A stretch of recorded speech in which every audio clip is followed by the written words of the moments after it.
And good morning. So today I'm going to be going over an introductory session for those of you who are new to the cryptocurrency space, wondering what this is all about, what to do, how to get started. So I can call this, Crypto 101. If you have no prior experience in cryptocurrency, then this is a video for you. And I hope that you get something out of the process. If you're more advanced in cryptocurrency and you want to, watch and, have any critiques on what I'm saying, then I welcome, all feedback. You can give me your feedback in the comments section, like the internet is so good at doing. All right. So, disclaimer, I am not a financial advisor, so you make sure to do your own research before making any investment, and speak with your own financial advisor before making any decisions. If you have questions, it's a good idea to have something to write with, so you can write your questions down as we go along. And just you can note your questions again in the comment section. If you see people that have answered your questions already, then you can see if I've answered the questions already, then that's fine. And if not, then post your question below, and it'll be good for the entire community. If I'm there with you in person, then you can ask me the questions afterwards. So let's keep going. So this is a bit outdated now, actually. I initially made this presentation about 6 months ago, and the Canadian banks had just seized the accounts of the people that were protesting in the Canadian trucker protest. The inflation rate for December 10th, 2021 was 6.8% year over year. Right now, I am making this video in July 2022, and the inflation rate is actually 9%. Okay, 9%. That's the highest it's been in 40 years, yes, but what that is telling you is that your money in the bank is losing purchasing power at 9% per year, year over year. So keep that in mind. And if you're not getting paid 9% more from last year, you're actually making less money. So, keep those things in mind. Meta, so, these news are kind of outdated at this point. But Meta, is trying to create a stable coin. They were working on that. El Salvador made Bitcoin legal tender. That's huge news. And right now, we're actually seeing a lot of countries with their currencies failing, like Sri Lanka. Their entire country collapsed recently. There are quite a few countries in South America that are on the brink of collapse as well. The Turkish state currency is in the process of collapse. That's a G20 nation. So there's just a lot of turmoil. And the lack of understanding, or the just the way that the money is built, is a large cause of all the unrest that's going on. So I'll make those connections later. That's maybe a broad statement, but yeah, if you have questions about that, you can let me know. So the way I look at these things, I consider questions to be the best guide. So the quality of one's life, in my opinion, is related to the quality of the questions that they ask. So there are some fundamental questions that people don't ask a lot of times,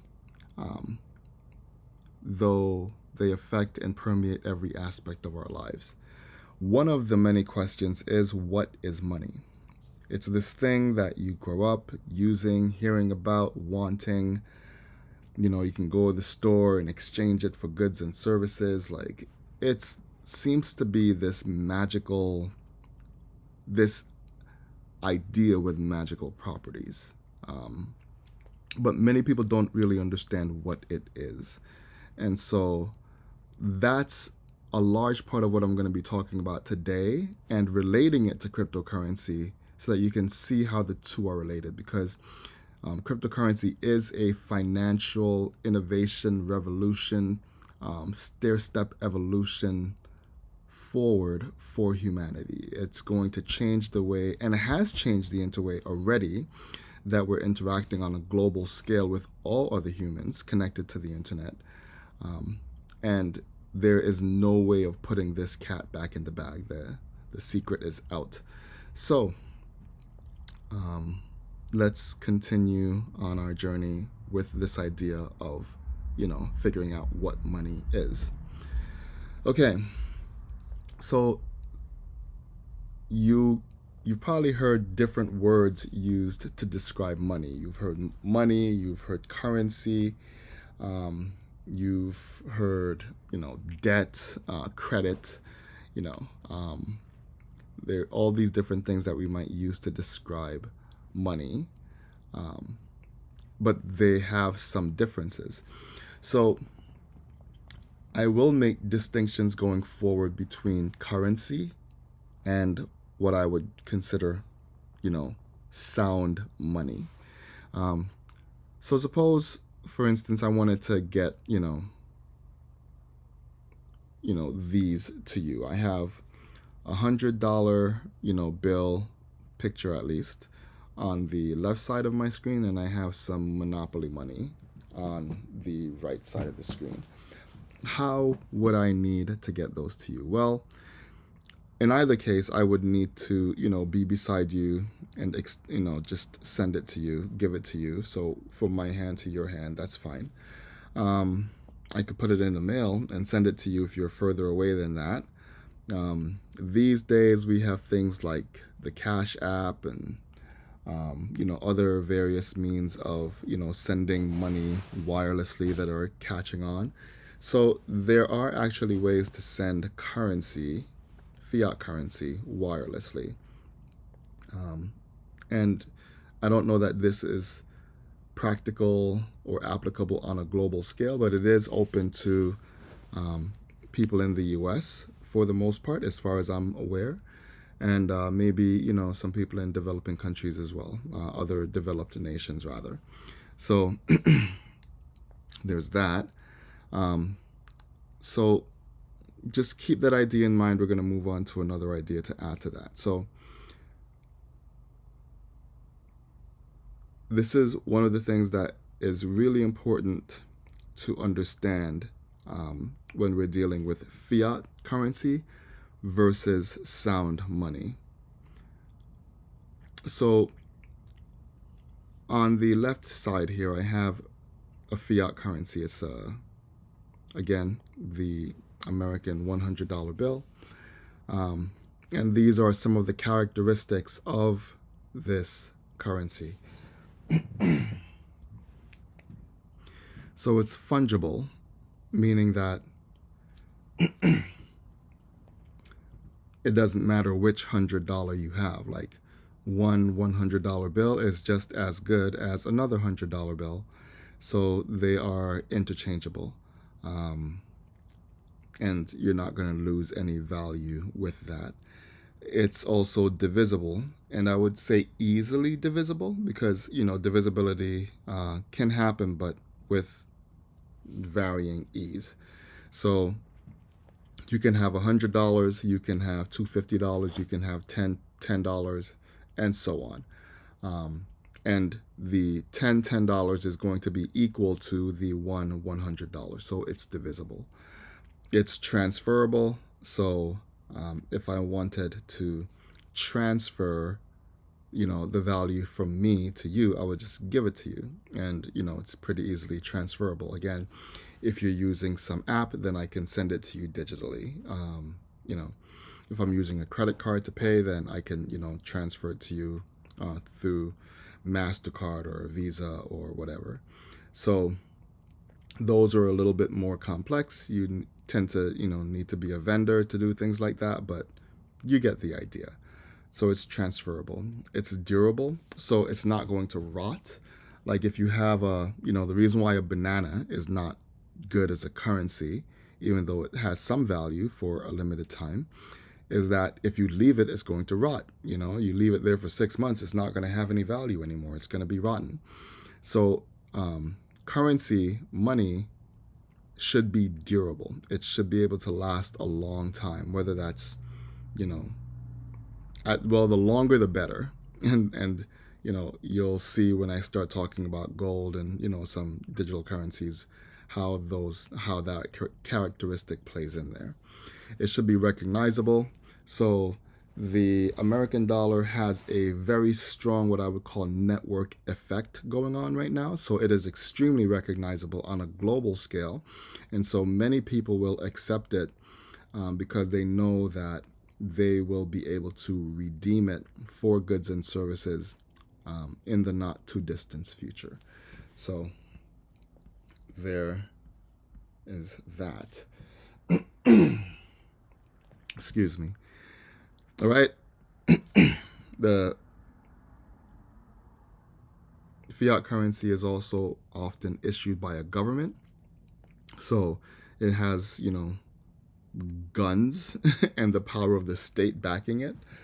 That's one of the things that backs the U.S. dollar is, the lethal force of the U.S. dollar. There are some countries that have suffered that lethal force when they propose alternative systems.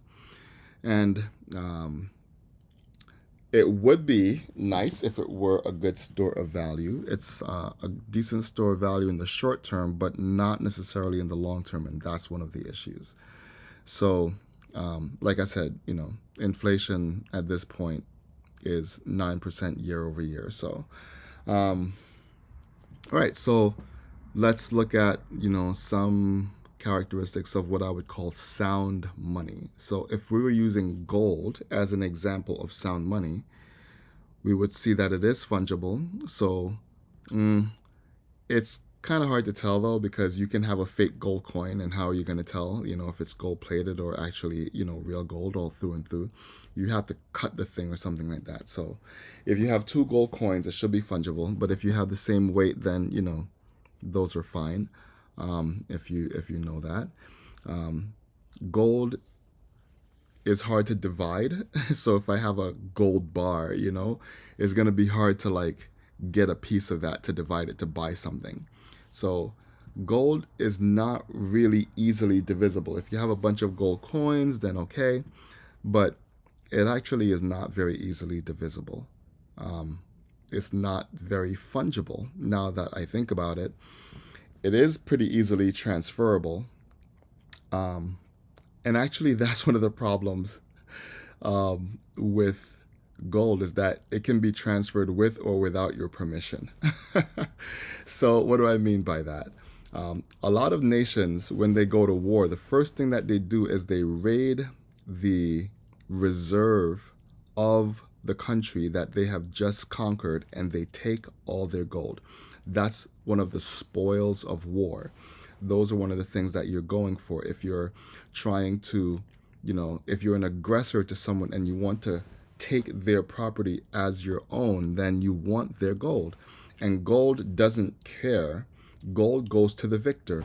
So if I conquer you and you have gold and I take your gold, gold does not care. Like, I can turn around and use it to buy something. So gold is transferable so much that it's to a fault. And the same thing with fiat currency. That's why people get robbed, right? You have your money in your bag. You can get robbed. You can lose it. I mean, suppose you're on a boat and all your gold sinks to the bottom of the ocean. I mean, that's cool. Like, maybe for somebody that's going to come along in 50 years and find it. But yeah, it's transferable to a fault. Gold is extremely durable. That's one of its best characteristics and maybe its saving grace. It lasts and lasts and lasts. It doesn't corrode, it doesn't rot, doesn't change chemical state, it doesn't react with anything else. Like, gold is the, you know, yeah, gold gets a gold star. Gold star, you get the pun there. With durability. It's extremely recognizable. So many cultures and peoples across the world recognize gold, items at this point. But then, you're going to need to verify that it's actually the quantity and quality of gold that you say it is. And so, because of these characteristics, over time, gold has become an extremely useful store of value. So, a store of value stores value across space. So, if I'm moving anywhere on the planet, it's good. And also through time. So, if it's, the year 1900 or 1950 or, 1979 or, 2022, gold is a good store of value. So gold is excellent in those terms. Since then, Bitcoin has come along and it has modified and improved on many of the characteristics of gold while holding true to many of its virtues. So it is fungible, meaning that one Bitcoin is as good as any other Bitcoin. Okay. There are conversations going on with, like, some fungibility aspects of it, but just, keeping it simple, one Bitcoin is as good as any other Bitcoin. So there's that. It's divisible. So you can, because it's digital money, you can break a Bitcoin up into 100 million pieces, and each of those is called a Satoshi, a nod to the pseudonymous inventor, publisher of Bitcoin, Satoshi Nakamoto. So you can divide one Bitcoin into 100 million pieces, so you don't have to buy a whole Bitcoin. You can, purchase fractions of a Bitcoin if that's what you're able to do. And you can also interact and deal in, fractions of a Bitcoin. That's what they're doing in El Salvador at this point. So it is easily transferable. And, I can transfer it to you if you're close to me. I can transfer it to you anywhere you are on the planet. And you can do the same. So that is a game changer for money, for, the way that we interact with money on a global scale. And it's transferable peer to peer. So I don't need to go through a third party, in the sense that I go through a network, the Bitcoin network, but I do not need permission to interact with that network. I guess if you're saying the air is a network that I go through and I give you fiat currency, then, there's that. Likewise, the air in the Bitcoin space is the network. I'm not necessarily going into depth about that at this point, but suffice it to say that if you have an internet connection, Bitcoin is easily transferable between you and anybody else on the Bitcoin network, anywhere on the planet. So there's that. Now, a little bit more about the transferability. Bitcoin needs the permission of the key holder. This is one of the innovations here. It needs the permission of the key holder in order to be transferred. So Bitcoin, you know how they say you can't take it with you if you have, like, wealth and so forth and so on? Well, there is a degree to which you can take Bitcoin with you. If you do not have the keys to unlock sending the Bitcoin, you will not be able to send it. So Bitcoin and cryptocurrency, a lot of cryptocurrency, the way that they're designed is that they're confiscatable. Okay, so they cannot be confiscated without, your permission. without your participation, or they're very hard to do so. You're not just going to walk into somebody's house and take their Bitcoin. That's not how it works. And so it actually has a huge psychological effect on the way that humans interact with each other. And this, again, gets into some of the deeper ideas behind cryptocurrency, but I'm going to go into, those in another video. But I'm just going to mention it now to say that if you store your value in cryptocurrency, then it actually keeps it safe from confiscation, whether it's confiscation by governments, confiscation by banks, if you have your money in the bank, yeah. So it keeps it safe. It's a safe place for your money. And I could say more about that, but I'm not going to go into that here. It's durable. So as long as you have your keys, and as long as the Bitcoin network is alive and up, then you're going to have your Bitcoin if you don't choose to do anything with them, if you don't lose them. Okay? It is durable to infinity. And that is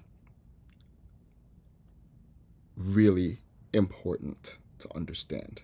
It has unlimited durability.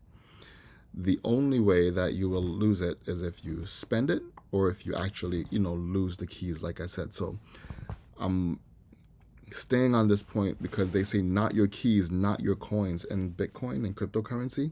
So you want to make sure that you have the keys to your wallet if you have, Bitcoin or cryptocurrency. It is very important to safeguard that. And it's do what you need to do to secure that, because that is the key to accessing your cryptocurrency. Bitcoin at this point has, very strong network effects in play. So it's quite recognizable, and cryptocurrency in general is becoming more and more recognizable, though many people do not know how to interact with it.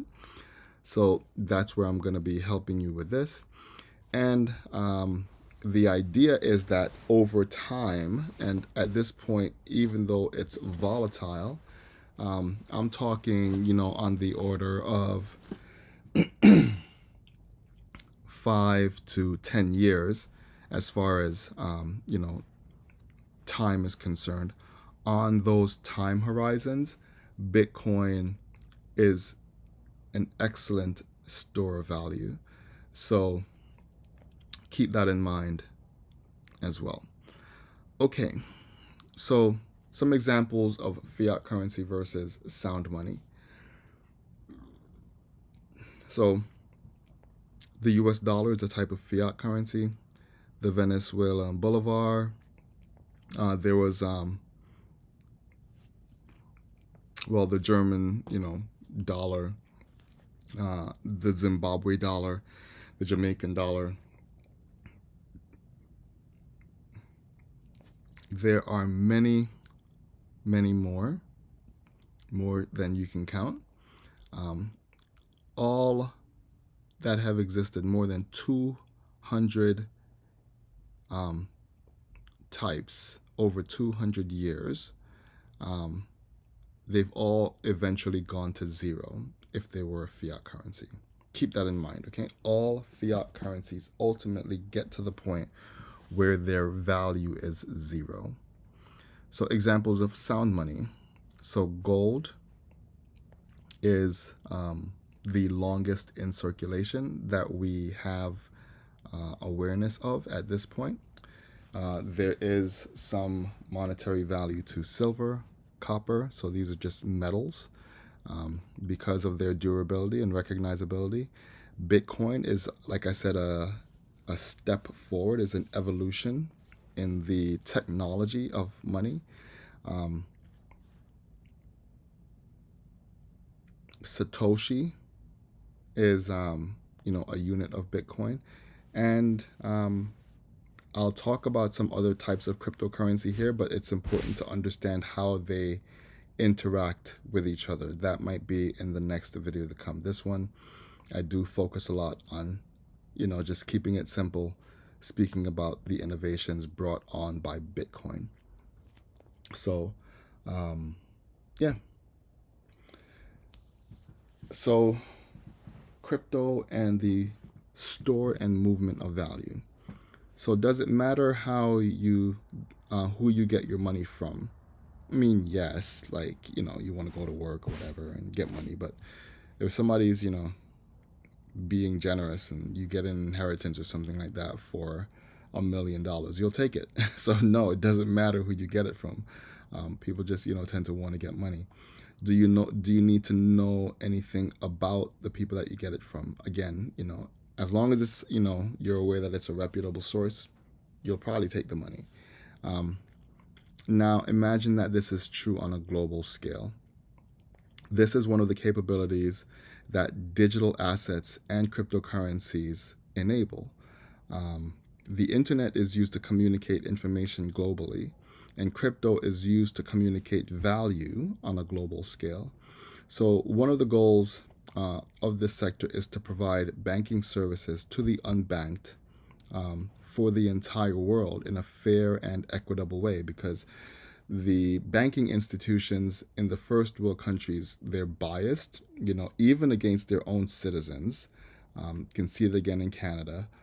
You can see it going on right now in China. Anyway, so yeah, it's biased, but cryptocurrency provides a way for the world to get its money saved. If you have an on-ramp or an off-ramp, which is pretty easy to set up. It can just be as simple as somebody in your local area that has the proper on and off ramps to fiat currency, and they can be the point of contact if you want to. Or if the bank, provides that service for you, then all the better. So, but this cryptocurrency allows you to be your own bank. That is huge. Okay.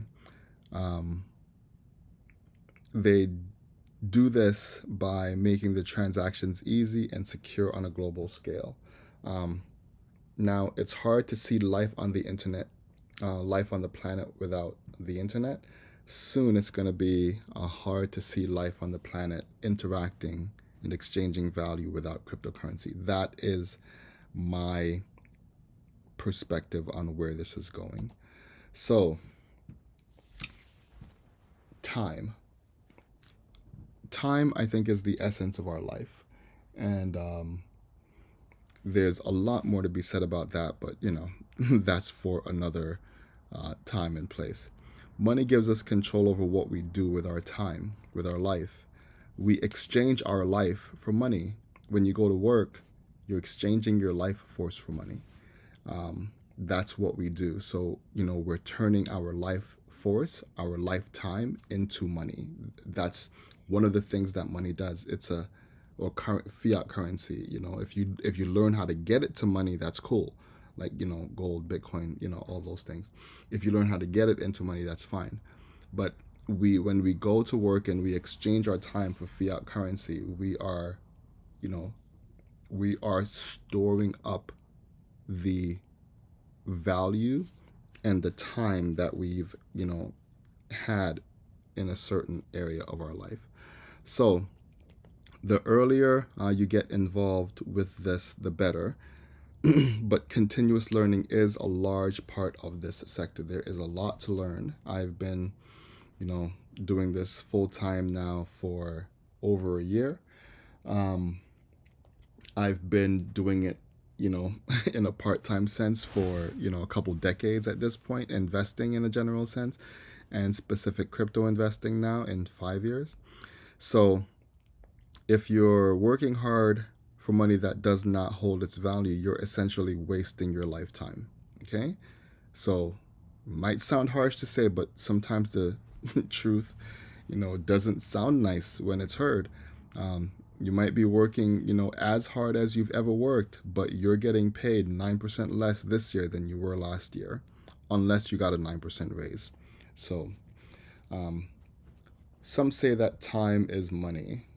I do not agree. You can use time to get more money, but you cannot always use money to get more time. So time is way more important than money. Um, Good money frees up your lifetime to do the things that you actually want to do with it.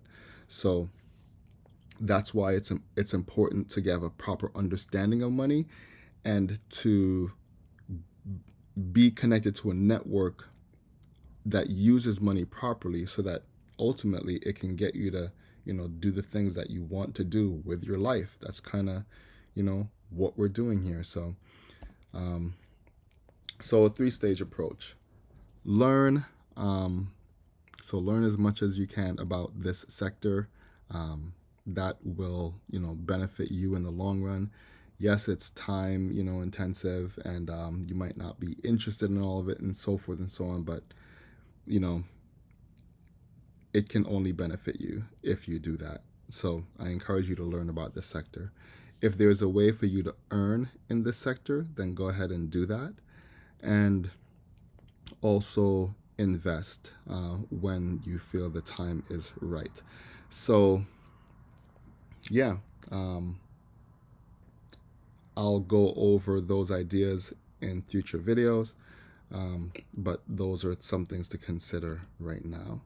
So, if you do not know this, you are less fit for the future that is happening right now. Like, it is not waiting. You miss a set of tools that are needed to navigate and prepare for the future. And personal and professional development, there's semantics. It's irrelevant. Like, this is essential development, ED, in my opinion. So some action points. If you want to go deeper, uh, you know, if you want to learn more about this, reach out to me. Let me know. You can also, I would encourage you to set up a few accounts. Set up a Coinbase account. So, see if that works in your country, or some kind of exchange. There are other exchanges as well, but you want to have access to some kind of crypto exchange. Um, so there's that. Um, and I'm not going to go ahead and recommend, I could recommend a few, but, reach out to me if you want to find out what those are. In America, I recommend Coinbase. So set up a Coinbase account, set up a Nexo account. That's also, proved really useful over time. So Coinbase and Nexo. And then you also, I like using the Exodus wallet. So you can get the Exodus app. That's a self-custody wallet. And that's important to understand, have, and know how to use as well.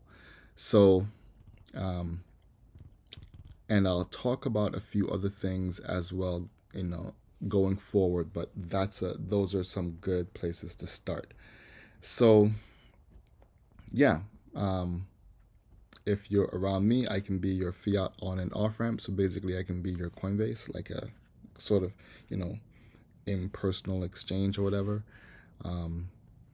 So as far as, if you're getting benefit out of this, you can reach me at that number, maybe. So, yeah, you can, if you want to support my work, I do have some NFTs that you can purchase to support my work. That's one way that I'm aiming to utilize cryptocurrency going forward. And basically, that number that you just saw, if you use that to get in contact with me, you can send me a text message and I'll get back to you from there.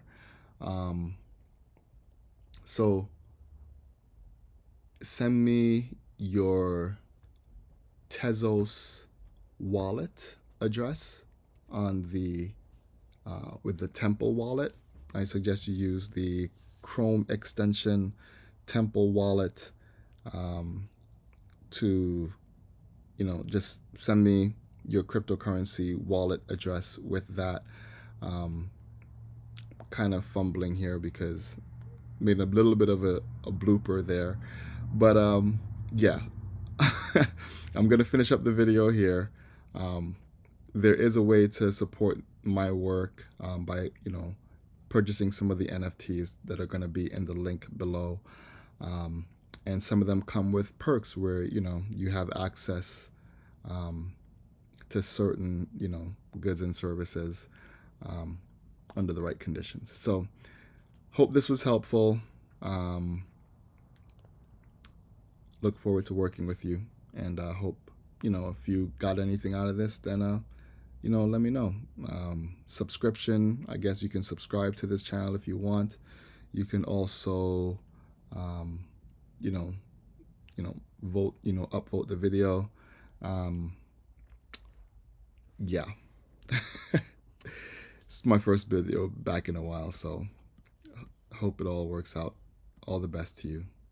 And this is the end, for now, the end of your beginning. If you're new to this, hopefully it was helpful. Again, questions, comments, concerns, let me know in the comment section. And I hope you have a great day. All right, take care.